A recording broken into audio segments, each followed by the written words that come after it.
When I say things in my videos, the Great Tribulation is specifically for the children of Israel, not for the entire world. Most people who believe that the Great Tribulation is going to happen to the entire earth in the future don't like it. They want to say, where's my suffering? And they want so much to be a part of what the Bible is written about. So badly, they want to include themselves. When you're not included, it confuses me. Like I said before, the Great Tribulation is specifically for the children of Israel.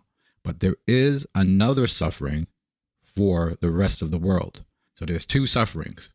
There's suffering for the children of Israel, and then after that suffering, there's the punishment of the rest of the world. And as I said in my other video, the Great Tribulation happened already. It's for the children of Israel. It started back in 70 AD when they were exiled from Jerusalem, and then years later, the transatlantic slave trade. We are experiencing the Great Tribulation now, but this is only for the children of Israel. There is a suffering for the world, which will be worse than the suffering for the children of Israel. It's going to be worse than the Great Tribulation. The Great Tribulation has an end to it. The suffering for the rest of the world is going to continue. Let's go to the scripture where we can get that, and I'll show you the difference between the Great Tribulation and the suffering for the entire world. So let's read Matthew chapter 24:29. Immediately after the tribulation of those days shall the sun be darkened, and the moon shall not give her light, and the stars shall fall from heaven, and the powers of heaven shall be shaken.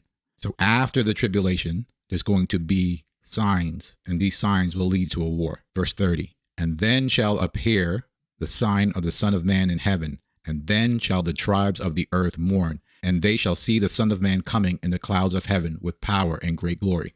In verse 29, we have the Great Tribulation ending, and then the sign of the Son of Man in heaven, and then what?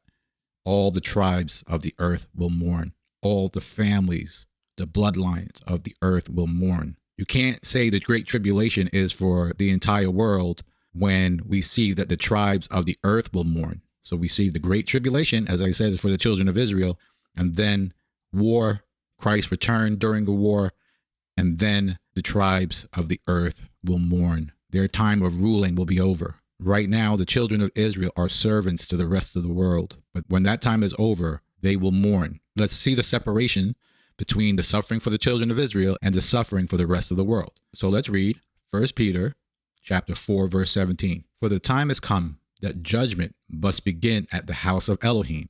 And if it first begin at us, what shall be the end of them that obey not the gospel of Elohim? This is long after Christ died and is resurrected and he's gone, right? Peter knows because of what Christ said about the temple being destroyed has to come true. And he knows that the punishment for the children of Israel are coming. He says, first, begin at us, the time of judgment.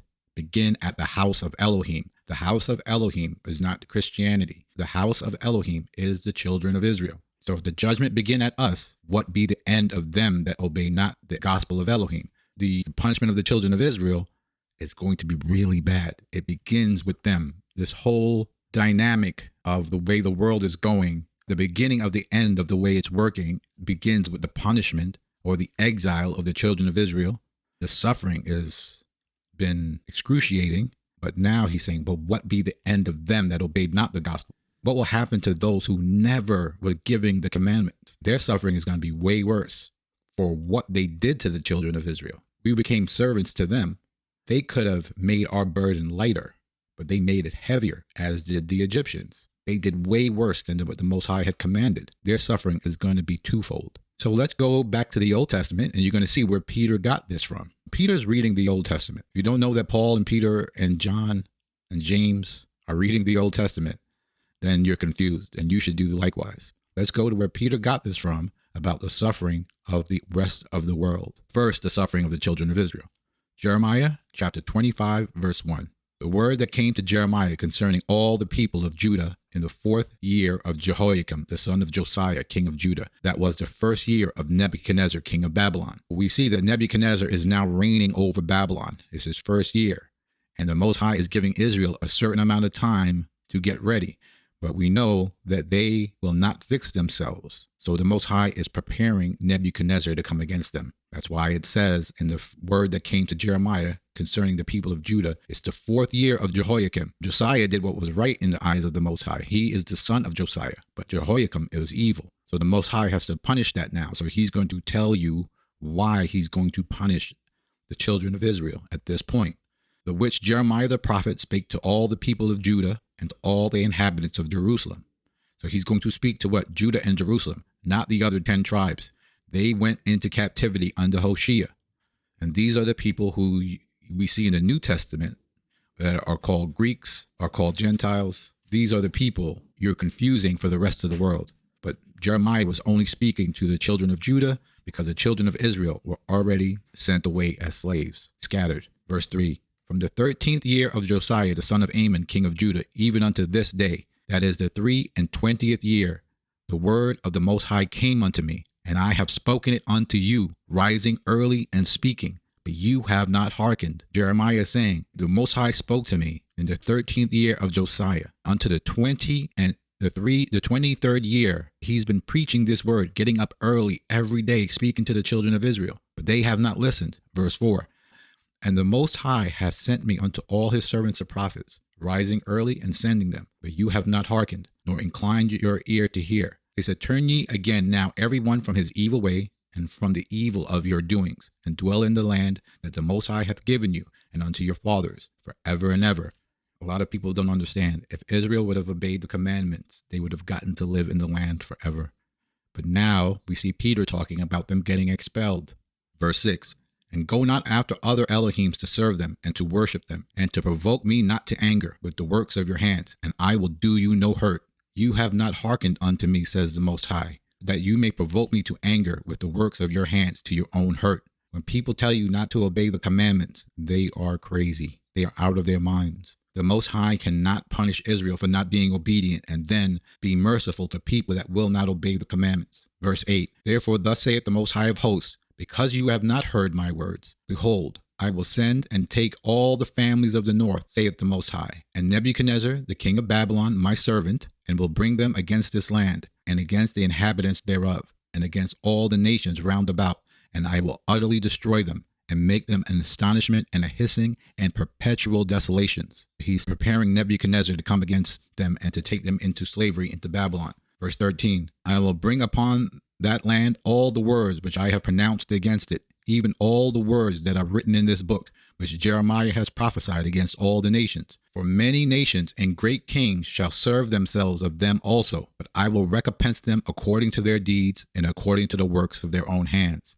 So the Most High is saying what? That he is going to make them servants. I'm going to send you into slavery, not only into Babylon, but many kings, right? So we see in verse 14, many kings shall serve themselves of them also. So after Babylon, you had the Persians and the Medes, you had the Greeks, you had the Romans, and then you have the transatlantic slave trade. So many kings have come and gone that have served themselves of the children of Israel. We have been servants to them this whole time because our forefathers, and us including, have not obeyed the Most High.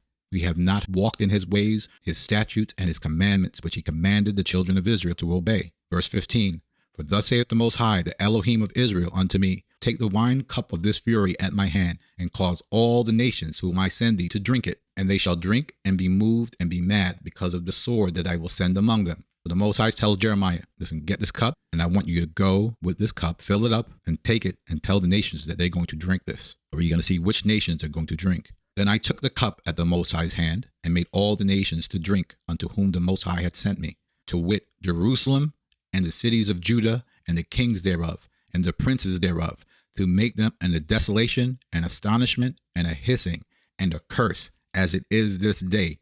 And we could read this verse, and we can say right now, as it is this day, we have been a hissing, an astonishment, and a curse. What the Most High has said, he has done. If you don't believe this Bible, I don't know what to tell you. We have been a hissing and a curse. But then he says, verse 20, take the cup and give it to all the mingled people, all the kings of the land of Uz, and the kings of the Philistines, and Ashkelon, and Azza, and Ekron, and the remnant of Ashdod, and Edom, and Moab, and the children of Ammon, and all the kings of Tyrus, and the kings of Zidon, and the kings of the isle which are beyond the sea. First, take the cup to the children of Israel, right? Judah and Jerusalem, but then take it to the other nations also.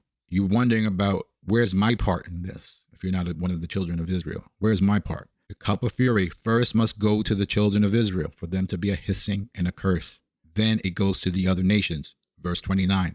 For lo, I bring evil upon the city which is called by my name, and should you go utterly unpunished, you will not be unpunished. For I will call for a sword upon all the inhabitants of the earth, saith the Most High. Then shall the tribes of the earth mourn. First the children of Israel, then everybody else. Verse 30. Therefore prophesy thou against them all these words, and say unto them, the Most High shall roar from on high, and utter his voice from his holy habitation. He shall mightily roar upon his habitation.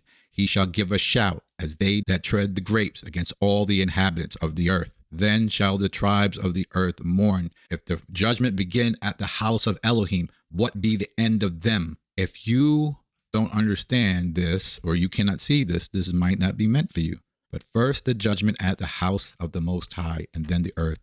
We have Jeremiah, we have Peter, and we have the king himself telling you. So now, how is this going to happen? As I said, their punishment has to be through war. Everybody on the earth will have to survive a war. Let's see the details of this now.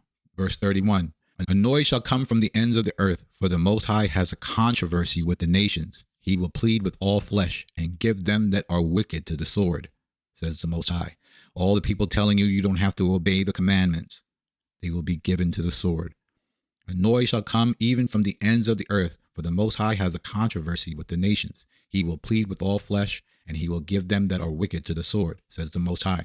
Thus saith the Most High of hosts, behold, evil shall go forth from nation to nation, and a great whirlwind will be raised up from the coasts of the earth. And the slain of the Most High shall be at that day from one end of the earth even unto the other end of the earth. They shall not be lamented, neither gathered nor buried. They shall be like dung on the ground. If one person dies, you can bury them. When thousands die, you can still bury them. When the amount of people that the Most High is talking about will die, there will be nobody to bury them. Verse 37, and the peaceable habitations are cut down because of the fierce anger of the Most High.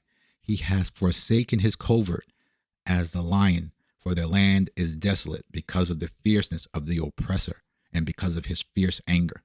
To sum this all up, the Most High has to punish his people first, and we have been punished. The only thing left now is the punishment of the rest of the world. No Antichrist, no two witnesses, just war. That's it for today. Thank you for watching, and I will see you in the next video.